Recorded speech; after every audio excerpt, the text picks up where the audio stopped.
বলছেন আমার উম্মতে একটা দল থাকবে, লা তাজালু তাইফাতুম মিন উম্মতি যাহিরিন আলাল হক, আমার উম্মতে একটা দল থাকবে, এরা হকের উপরে অটুট থাকবে। লা ইয়াদুররুহুম মান খাযালাহুম, এদেরকে লাঞ্ছিতকারীরা লাঞ্ছিত করবে কিন্তু ক্ষতি করতে পারবে না। ঠিক কেমন কথা?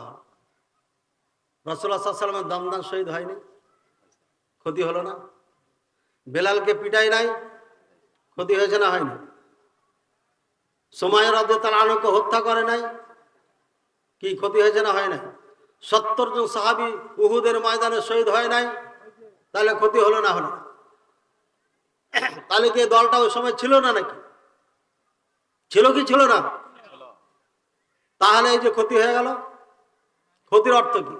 লা ইয়াদুররুহুম, এদের ক্ষতি করতে পারবে না, এর মানে এরা কোরআন সুন্নাহর উপরে থাকবে, বিন্দু পরিমাণে এদেরকে নড়াইতে পারবে না।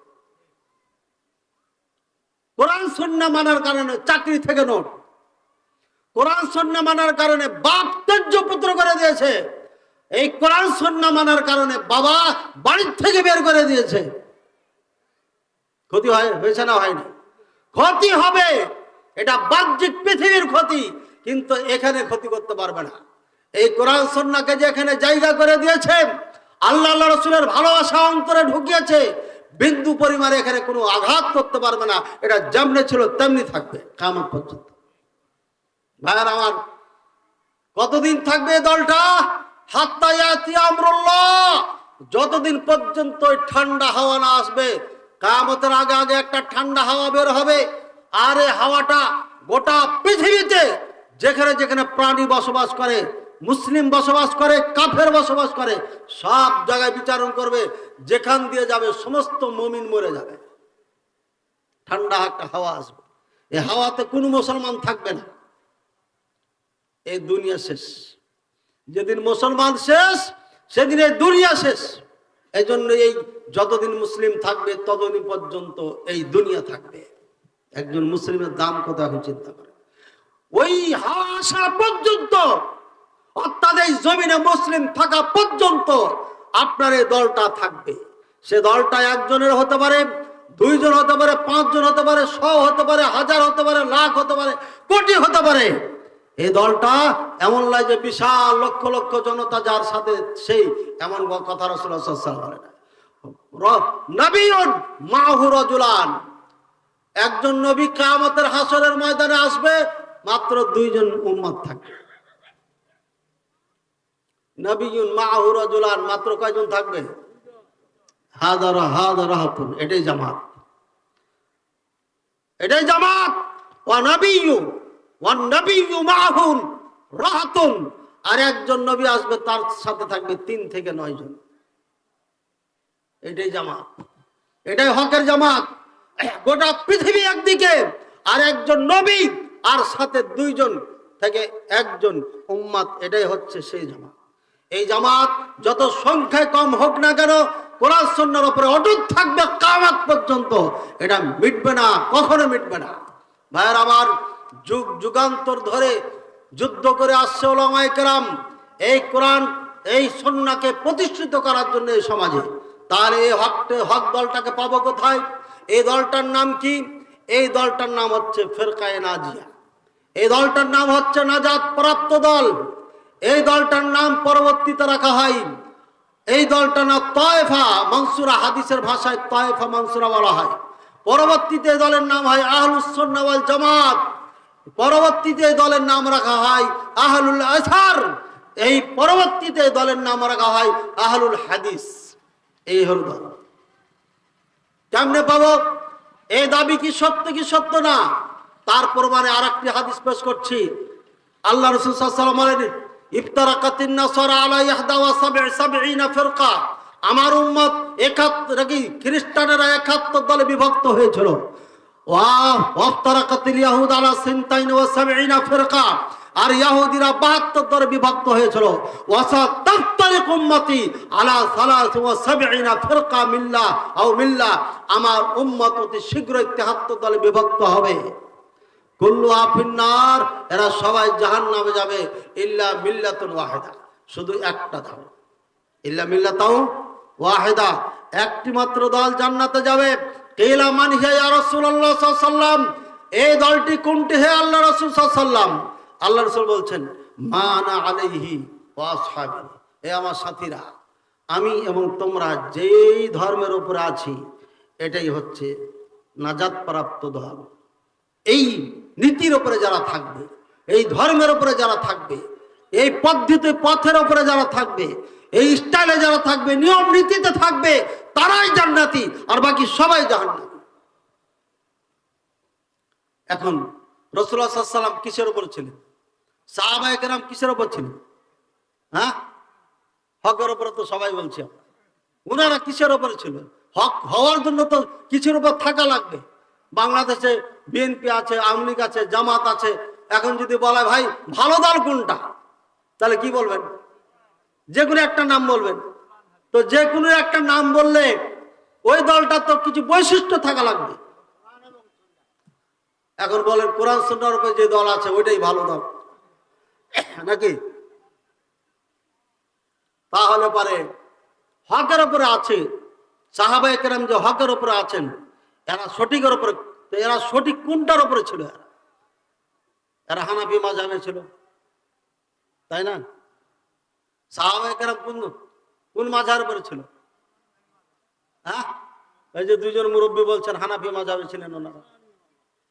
হ্যাঁ, এখন আর ইসলাম বলে হবে না, সবাই মুসলমান। আমরা এখন সবাই মুসলমান এখানে যারা আছে, সাহাবায়ে কেরামও মুসলমান। এবং তারা কেন খাঁটি মুসলমান হলো, এটা মাপ কাঠি কোথায় পাবো? ওরা কিসের উপরে ছিল বলেন? এখান থেকে কে বললো? কি বললেন? কোরআন হাদিসের উপরে ছিল।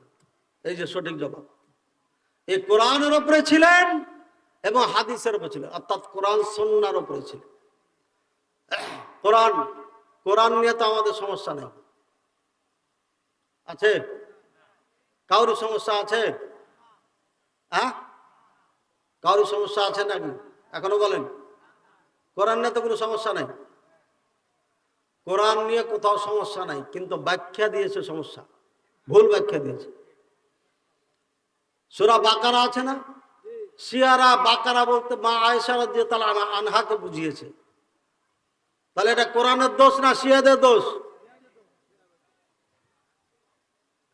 আমাদের খাঁটি মুসলমান দাবি করে এরা কোরআনে অপব্যাখ্যা করেছে, জেনে শুনে করেছে, অজান্তে করেনি, জেনে শুনে করেছে। যা হোক, ওদিকে না যাই, ওদিকে গেলে আবার এদিকে লাইন কেটে যাবে। কোরআন সুন্নাহর উপরে সাহাবায়ে কেরাম ছিলেন।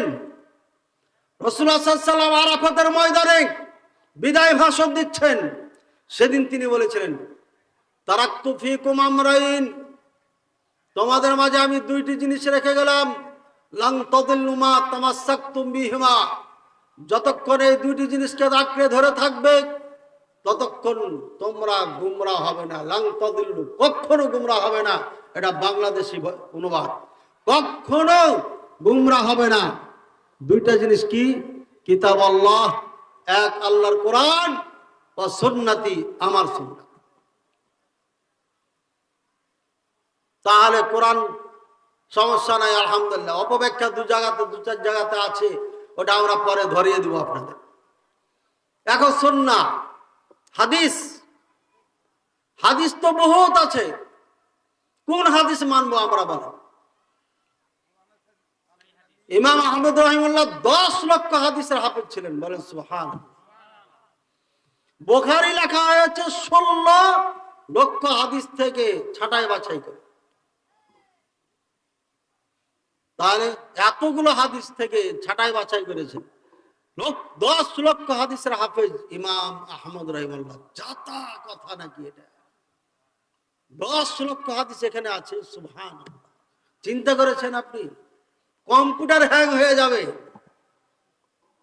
লোড দিতে পারবে না। মাকতাবা শামেলা নামে মদিনা বিশ্ববিদ্যালয় থেকে একটা লেখা আছে, মসজিদে নববীতে বসে বসে লেখে এটা। এই মাকতাবা শামেলা কম্পিউটারে লোড দিলে, ডাউনলোড করলে হ্যাং হয়ে যায়, এর মেমোরি তো ধরে না। পাওয়ারফুল মেমোরি না দিলে পারে এটা হাতে পায় না। এত কিতাব এখানে রাখা হয়েছে। ভাইয়ের আমার, 10 লক্ষ হাদিসের হাফিজ। তাহলে এর থেকে আমরা কেমনে বাছাই ছাঁটাই করে সঠিকটা পাবো কোথায়, কেমনে পাবো বলেন তো, উত্তর দেন তো। এত হাদিসের মধ্যে থেকে কেমনে? হাদিসের মধ্যে এটা আছে, কি আছে জানেন? মান তাজাওয়াজা মুতাআতান ফালাহু আজরু হাজ্জিন মাবরুরিন। যে ব্যক্তি কন্ট্রাক্ট বিবাহ করবে তার কবুল হজের নেকি হবে। বই আছে আমার কাছে। এটা কন্ট্রাক্ট বিবাহর নিম্ন সময় হচ্ছে 1 ঘন্টা। 1 ঘন্টার জন্য কেউ যদি বিয়ে করে, ঊর্ধ্বে যত পারবে তত, তাহলে পারে তার কবুল হজের নেকি পাবে। কুল্লামা মাররা আতা ইলাইহা ফালাহু আজরু উমরাতিন কামিলা। আর যতবার এই স্ত্রীর কাছে আসবে ততবার পূর্ণ উমরার নেকি পাবে। কি নাউজুবিল্লাহ বলছেন? এটাও যে হাদিস, হ্যাঁ এটাও যে হাদিস। ওই যে শিয়াদের হাদিস বলে দিলেন। আপনি এটা শিয়াদের হাদিস বলবেন, এটা হানাফি হাদিস, এটা মালিকি, এটা শাফি, এটা আহলে হাদিস। তাহলে কোনটা মানবেন এখন বলেন? মানবেন কোনটা? কোরআনের সাথে মিল আছে? কোরআনই তো জানি না। কোরআন জানেন?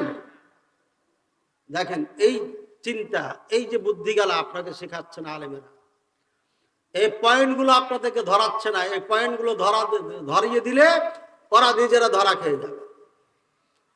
এখন আমাদের নতুন করে গবেষণা করার দরকার নাই, মুফতি ভাড়া করে আনার দরকার নাই। কথা বুঝেছেন না? বুঝেন না? এখানে এই যে আমার সামনে রাখা আছে, কি রাখা আছে? আরে না, এলাম হাদিসের বই। কি আছে নাম বলেন? বুখারী আছে, তারপরে মুসলিম, তারপরে আবু দাউদ, তারপর তিরমিজি, তারপর নাসাই, তারপর ইবনে মাজাহ। এই 6টা।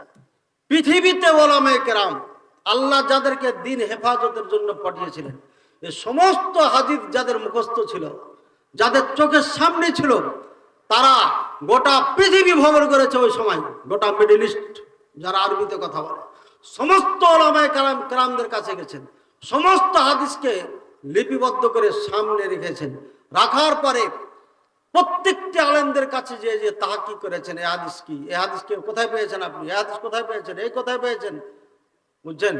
এখন আমাদের দেশে জিজ্ঞাসা করে না আপনার লেখাপড়া কি, হ্যাঁ আপনি যে বক্তব্য দিচ্ছেন লেখাপড়া কি, কিছু হুজুর এলে জিজ্ঞাসা করে, কিন্তু এলে দরকার নেই। খালি জানবেন এই বক্তাটা খাঁটি মুসলমান কিনা। যদি খাঁটি মুসলমান হয়, ও যা জানে তাই বলবে আপনাকে, তাই শুনে।